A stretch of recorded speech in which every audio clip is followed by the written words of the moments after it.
Selamat malam teman-teman. Kita lanjut lagi untuk baca Alkitab ya.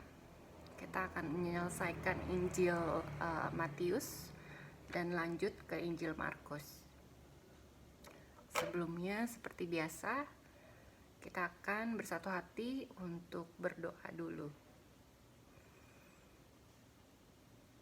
Bapa di surga, di dalam nama Tuhan Yesus Kristus, Bapa, kami mengucap syukur untuk hari ini telah kami lewati dengan luar biasa. Terima kasih untuk penyertaan Tuhan dari awal kami bangun Bapa, dan sampai saat ini kami boleh ada sebagaimana kami ada. Semuanya karena kebaikan hati Tuhan, karena kasih anugerah yang Tuhan berikan di dalam kehidupan kami.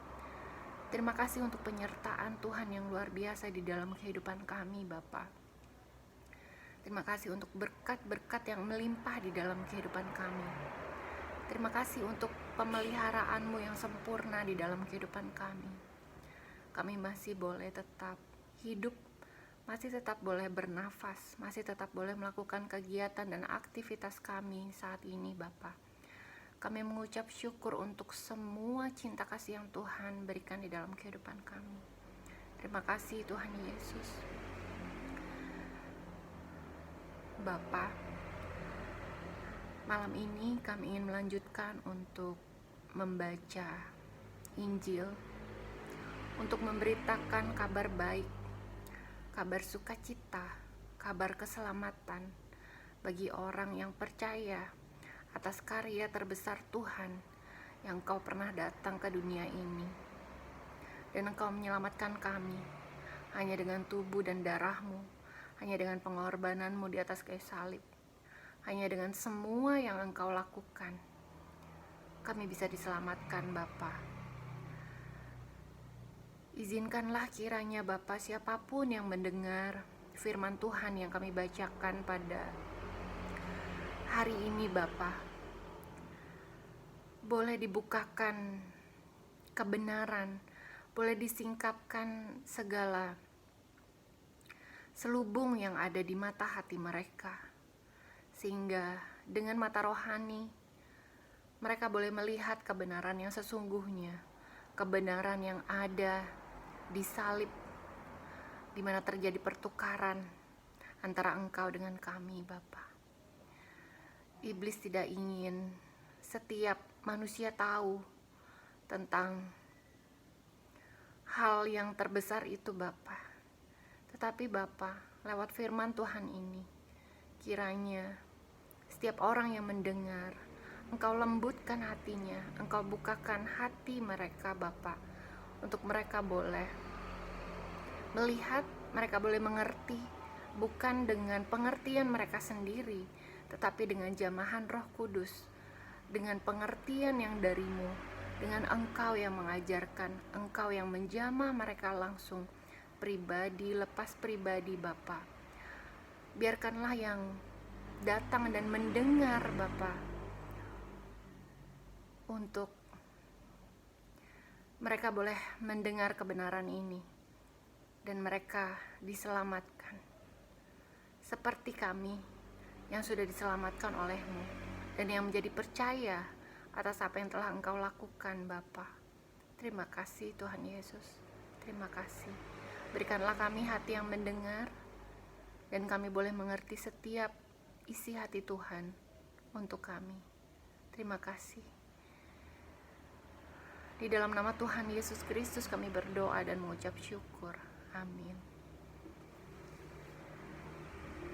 Kita lanjut dari Matius 26 ayat yang pertama, perikopnya pemberitahuan keempat tentang penderitaan Yesus, rencana untuk membunuh Yesus. Setelah Yesus selesai dengan segala pengajarannya itu, berkatalah ia kepada murid-muridnya, "Kamu tahu bahwa 2 hari lagi akan dirayakan Paskah, maka Anak Manusia akan diserahkan untuk disalibkan." Pada waktu itu berkumpullah imam-imam kepala dan tua-tua bangsa Yahudi di istana imam besar yang bernama Kayafas. dan mereka merundingkan suatu rencana untuk menangkap Yesus dengan tipu muslihat dan untuk membunuh dia. Tetapi mereka berkata, "Jangan pada waktu perayaan, supaya jangan timbul keributan di antara rakyat." Perikop selanjutnya Yesus diurapi.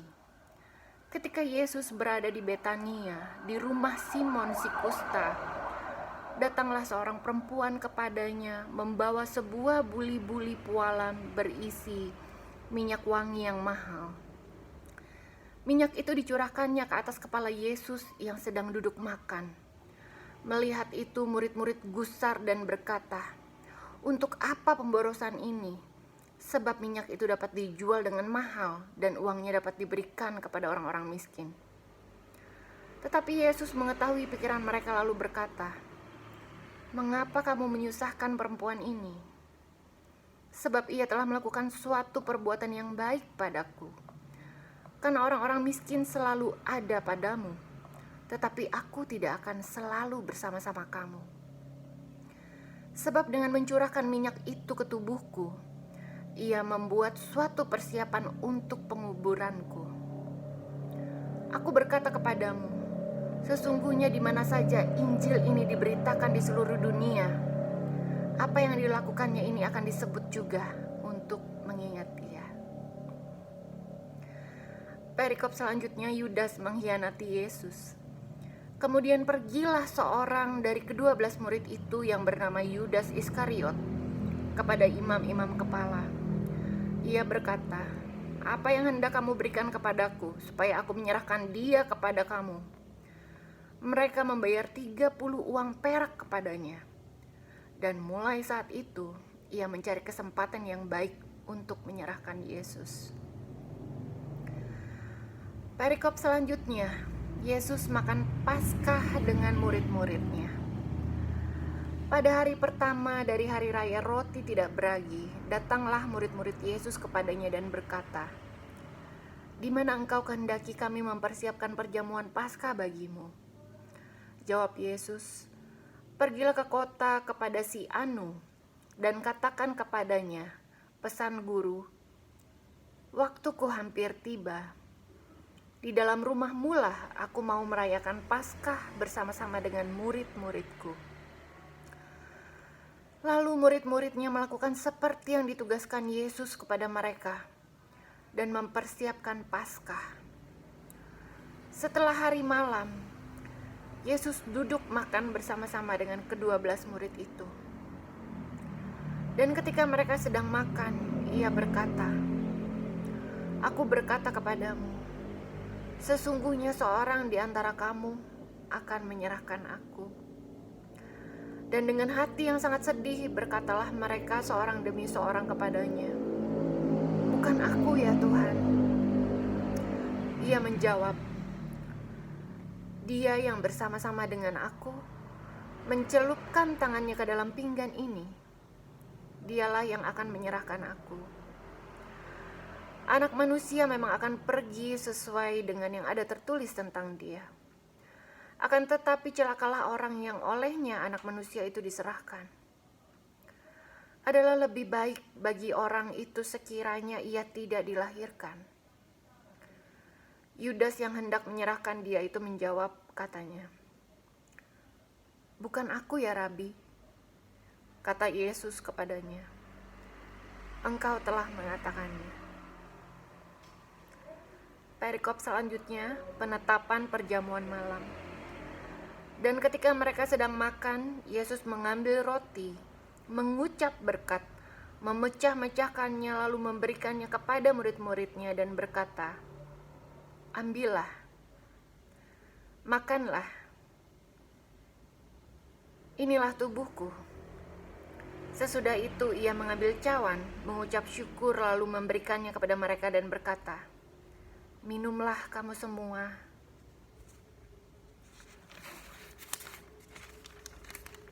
Dari cawan ini, sebab inilah darahku, darah perjanjian yang ditumpahkan bagi banyak orang untuk pengampunan dosa. Akan tetapi aku berkata kepadamu, mulai dari sekarang, Aku tidak akan minum lagi hasil pokok anggur ini sampai pada hari aku meminumnya, yaitu yang baru, bersama-sama dengan kamu dalam kerajaan Bapakku. Perikop selanjutnya, Petrus akan menyangkal Yesus. Sesudah menyanyikan nyanyian pujian, pergilah Yesus dan murid-muridnya ke Bukit Zaitun. Maka berkatalah Yesus kepada mereka, malam ini kamu semua akan tergoncang imanmu karena aku. Sebab ada tertulis, aku akan membunuh gembala dan kawanan domba itu akan tercerai-berai. Akan tetapi sesudah aku bangkit, aku akan mendahului kamu ke Galilea. Petrus menjawabnya, biarpun mereka semua tergoncang imannya karena engkau, aku sekali-kali tidak. Yesus berkata kepadanya, aku berkata kepadamu, sesungguhnya malam ini, sebelum ayam berkokok, engkau telah menyangkal aku 3 kali. Kata Petrus kepadanya, sekalipun aku harus mati bersama-sama engkau, aku tak akan menyangkal engkau. Semua murid yang lain pun berkata demikian juga. Perikop selanjutnya di Taman Getsemani. Maka sampailah Yesus bersama-sama murid-muridnya ke suatu tempat yang bernama Getsemani. Lalu ia berkata kepada murid-muridnya, duduklah di sini, sementara aku pergi ke sana untuk berdoa. Dan ia membawa Petrus dan kedua anak Zebedeus sertanya. Maka mulailah ia merasa sedih dan gentar. Lalu katanya kepada mereka, hatiku sangat sedih, seperti mau mati rasanya. Tinggallah di sini dan berjaga-jagalah dengan aku.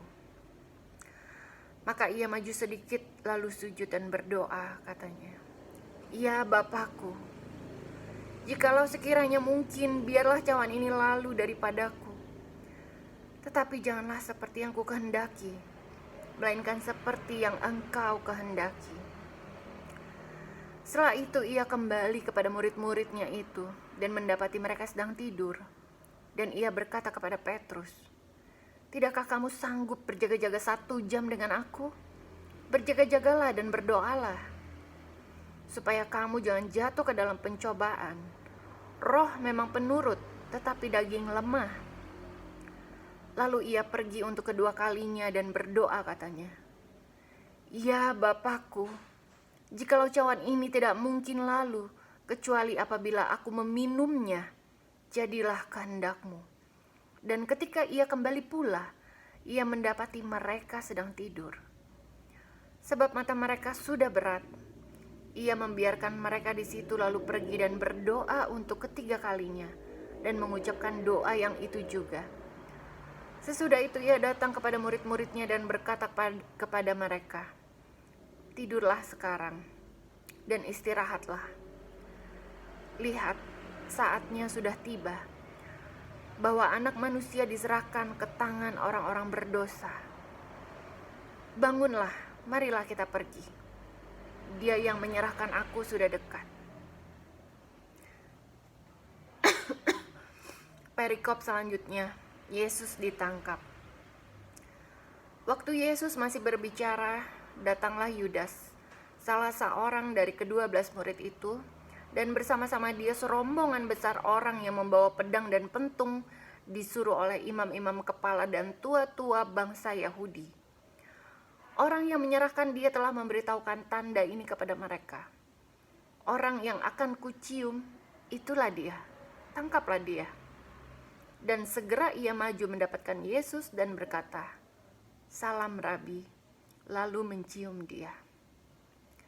Tetapi Yesus berkata kepadanya, hai teman, untuk itukah engkau datang? Maka majulah mereka memegang Yesus dan menangkapnya. Tetapi seorang dari mereka yang menyertai Yesus mengulurkan tangannya, menghunus pedangnya dan menetakkannya kepada hamba imam besar, sehingga putus telinganya. Maka kata Yesus kepadanya, masukkan pedang itu kembali ke dalam sarungnya, sebab barang siapa menggunakan pedang akan binasa oleh pedang. Atau kau sangka bahwa aku tidak dapat berseru kepada Bapakku, supaya ia segera mengirim lebih dari 12 pasukan malaikat membantu aku? Jika begitu, bagaimanakah akan digenapi yang tertulis dalam kitab suci yang mengatakan bahwa harus terjadi demikian?" Pada saat itu Yesus berkata kepada orang banyak, "Sangkamu aku ini penyamun, maka kamu datang lengkap dengan pedang dan pentung untuk menangkap aku? Padahal tiap-tiap hari aku duduk mengajar di bait Allah dan kamu tidak menangkap aku. Akan tetapi semua ini terjadi supaya genap yang ada tertulis dalam kitab nabi-nabi."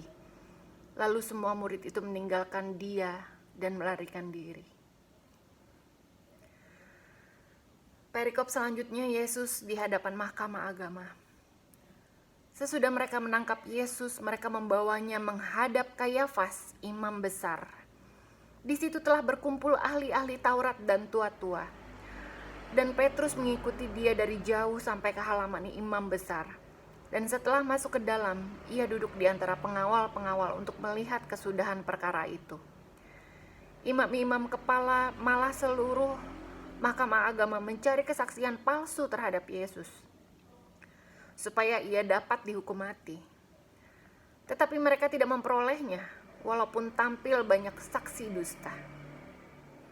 Tetapi akhirnya tampillah 2 orang yang mengatakan, "Orang ini berkata, aku dapat merubuhkan bait Allah dan membangunnya kembali dalam 3 hari."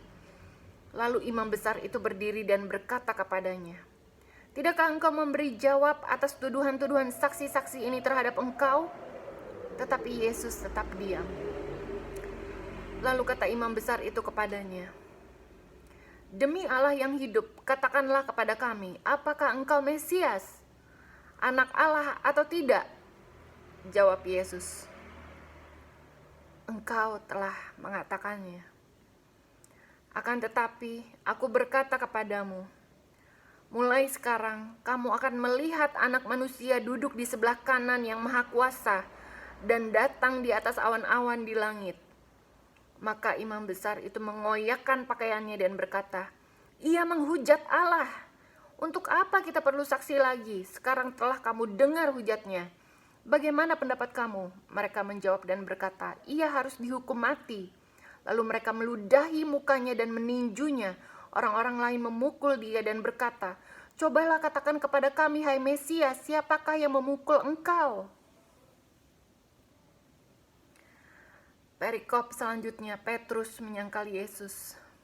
Sementara itu Petrus duduk di luar di halaman.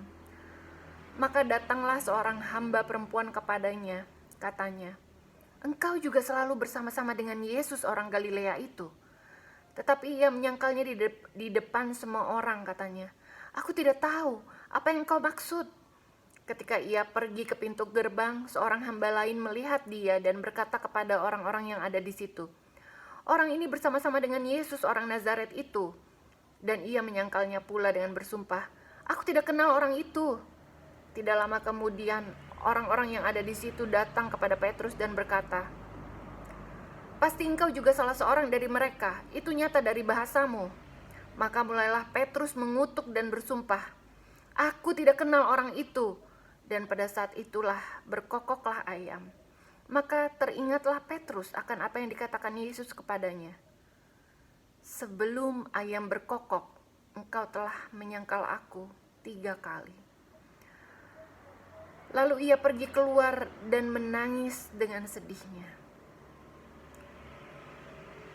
Perikop selanjutnya, Yesus diserahkan kepada Pilatus dan kematian Yudas. Ketika hari mulai siang, semua imam kepala dan tua-tua bangsa Yahudi berkumpul dan mengambil keputusan untuk membunuh Yesus. Mereka membelenggu dia, lalu membawanya dan menyerahkannya kepada Pilatus, wali negeri itu. Pada waktu Yudas yang menyerahkan dia melihat bahwa Yesus telah dijatuhi hukuman mati, menyesallah ia. Lalu ia mengembalikan uang yang 30 perak itu kepada imam-imam kepala dan tua-tua dan berkata, "Aku telah berdosa karena menyerahkan darah orang yang tak bersalah." Tetapi jawab mereka, "Apa urusan kami dengan itu? Itu urusanmu sendiri." Maka ia pun melemparkan uang perak itu ke dalam bait suci, lalu pergi dari situ dan menggantung diri. Imam-imam kepala mengambil uang perak itu dan berkata, "Tidak diperbolehkan memasukkan uang ini ke dalam peti persembahan, sebab ini uang darah." Sesudah berunding, mereka membeli dengan uang itu tanah yang disebut tanah tukang periuk untuk dijadikan tempat pekuburan orang asing. Itulah sebabnya tanah itu sampai pada hari ini disebut tanah darah. Dengan demikian genaplah firman yang disampaikan oleh Nabi Yeremia. Mereka menerima 30 uang perak, yaitu harga yang ditetapkan untuk seorang menurut penilaian yang berlaku di antara orang Israel. Dan mereka memberikan uang itu untuk tanah tukang periuk seperti yang dipesankan Tuhan kepadaku. Perikop selanjutnya, Yesus di hadapan Pilatus. Lalu Yesus dihadapkan kepada wali negeri, dan wali negeri bertanya kepadanya, "Engkaukah raja orang Yahudi?" Jawab Yesus, "Engkau sendiri mengatakannya." Tetapi atas tuduhan yang diajukan imam-imam kepala dan tua-tua terhadap dia, ia tidak memberi jawab apapun. Maka kata Pilatus kepadanya, "Tidakkah engkau dengar betapa banyaknya tuduhan saksi-saksi ini terhadap engkau?" Tetapi ia tidak menjawab suatu kata pun, sehingga wali negeri itu sangat heran. Telah menjadi kebiasaan bagi wali negeri untuk membebaskan satu orang hukuman pada tiap-tiap hari raya itu atas pilihan orang banyak. Dan pada waktu itu ada dalam penjara seorang yang terkenal kejahatannya yang bernama Yesus Barabas. Karena mereka sudah berkumpul di sana, Pilatus berkata kepada mereka, Siapa yang kamu kehendaki kubebaskan bagimu? Yesus Barabas atau Yesus? Atau Yesus yang disebut Kristus?" Ia memang mengetahui bahwa mereka telah menyerahkan Yesus karena dengki. Ketika Pilatus sedang duduk di kursi pengadilan, istrinya mengirim pesan kepadanya, "Jangan engkau mencampuri perkara orang benar itu, sebab karena dia aku sangat menderita dalam mimpi tadi malam." Tetapi oleh hasutan imam-imam kepala dan tua-tua, orang banyak bertekad untuk meminta supaya Barabas dibebaskan dan Yesus dihukum mati. Wali negeri menjawab dan berkata kepada mereka, "Siapa di antara kedua orang itu yang kamu kehendaki kubebaskan bagimu?" Kata mereka, "Barabas." Kata Pilatus kepada mereka, "Jika begitu, apakah yang harus kuperbuat dengan Yesus yang disebut Kristus?" Mereka semua berseru, "Ia harus disalibkan." Katanya, "Tetapi kejahatan apakah yang telah dilakukannya?" Namun mereka makin keras berteriak, "Ia harus disalibkan." Ketika Pilatus melihat bahwa segala usaha akan sia-sia, malah sudah mulai timbul kekacauan, ia mengambil air dan membasuh tangannya di hadapan orang banyak dan berkata, "Aku tidak bersalah terhadap darah orang ini. Itu urusan kamu sendiri." Dan seluruh rakyat itu menjawab, "Biarlah darahnya ditanggungkan atas kami dan atas anak-anak kami." Lalu ia membebaskan Barabas bagi mereka. Tetapi Yesus disesahnya, lalu diserahkannya untuk disalibkan. Perikop selanjutnya, Yesus diolok-olokkan. Kemudian serdadu-serdadu wali negeri membawa Yesus ke gedung pengadilan, lalu memanggil seluruh pasukan berkumpul sekeliling Yesus. Mereka menanggalkan pakaiannya dan mengenakan jubah ungu kepadanya. Mereka menganyam sebuah mahkota duri dan menaruhnya di atas kepalanya, lalu memberikan dia sebatang buluh di tangan kanannya. Kemudian mereka berlutut di hadapannya dan mengolok-olokkan dia, katanya, "Salam, hai Raja orang Yahudi." Mereka meludahinya dan mengambil buluh itu dan memukulkannya ke kepalanya. Sesudah mengolok-olokkan dia, mereka menanggalkan jubah itu daripadanya dan mengenakan pula pakaiannya kepadanya. Kemudian mereka membawa dia keluar untuk disalibkan. Perikop selanjutnya, Yesus disalibkan. Ketika mereka berjalan keluar kota, mereka berjumpa dengan seorang dari Kirene yang bernama Simon. Orang itu mereka paksa untuk memikul salib Yesus. Maka sampailah mereka di suatu tempat yang bernama Golgota, artinya tempat tengkorak. Lalu mereka memberi dia minum anggur bercampur empedu. Setelah ia mengecapnya, ia tidak mau meminumnya. Sesudah menyalibkan dia, mereka membagi-bagi pakaiannya dengan membuang undi. Lalu mereka duduk di situ menjaga dia. Dan di atas kepalanya terpasang tulisan yang menyebut alasan mengapa ia dihukum. Inilah Yesus, Raja orang Yahudi. Bersama dengan dia disalibkan 2 orang penyamun, seorang di sebelah kanan dan seorang di sebelah kirinya. Orang-orang yang lewat di sana menghujat dia, dan sambil menggelengkan kepala, mereka berkata, "Hai engkau yang mau merubuhkan bait suci dan mau membangunnya kembali dalam 3 hari, selamatkanlah dirimu jikalau engkau anak Allah, turunlah dari salib itu." Demikian juga imam-imam kepala bersama-sama ahli-ahli Taurat dan tua-tua mengolok-olokkan dia, dan mereka berkata, "Orang lain ia selamatkan, tetapi dirinya sendiri tidak dapat ia selamatkan. Ia Raja Israel? Baiklah ia turun dari salib itu dan kami akan percaya kepadanya." Ia menaruh harapannya pada Allah. Baiklah Allah menyelamatkan dia jikalau Allah berkenan kepadanya, karena ia telah berkata, "Aku adalah anak Allah." Bahkan penyamun-penyamun yang disalibkan bersama-sama dengan dia mencelanya demikian juga. Perikop selanjutnya, Yesus mati. Mulai dari jam 12 kegelapan meliputi seluruh daerah itu sampai jam 3. Kira-kira jam 3 berserulah Yesus dengan suara nyaring, "Eli, Eli lama sabachthani," artinya, "Allahku, Allahku, mengapa engkau meninggalkan aku?" Mendengar itu beberapa orang yang berdiri di situ berkata, "Ia memanggil Elia." Dan segeralah datang seorang dari mereka. Ia mengambil bunga karang, mencelupkannya ke dalam anggur asam, lalu mencucukkannya pada sebatang buluh dan memberi Yesus minum. Tetapi orang-orang lain berkata, "Jangan, baiklah kita lihat apakah Elia datang untuk menyelamatkan dia." Yesus berseru pula dengan suara nyaring lalu menyerahkan nyawanya. Dan lihatlah, tabir bait suci terbelah 2 dari atas sampai ke bawah, dan terjadilah gempa bumi. Dan bukit-bukit batu terbelah, dan kuburan-kuburan terbuka. Dan banyak orang kudus yang telah meninggal bangkit. Dan sesudah kebangkitan Yesus, mereka pun keluar dari kubur, lalu masuk ke kota kudus dan menampakkan diri kepada banyak orang. Kepala pasukan dan prajurit-prajuritnya yang menjaga Yesus menjadi sangat takut ketika mereka melihat gempa bumi dan apa yang telah terjadi, lalu berkata, "Sungguh, ia ini adalah anak Allah." Dan ada di situ banyak perempuan yang melihat dari jauh, yaitu perempuan-perempuan yang mengikuti Yesus dari Galilea untuk melayani dia. Di antara mereka terdapat Maria Magdalena dan Maria ibu Yakobus dan Yusuf dan ibu anak-anak Zebedeus.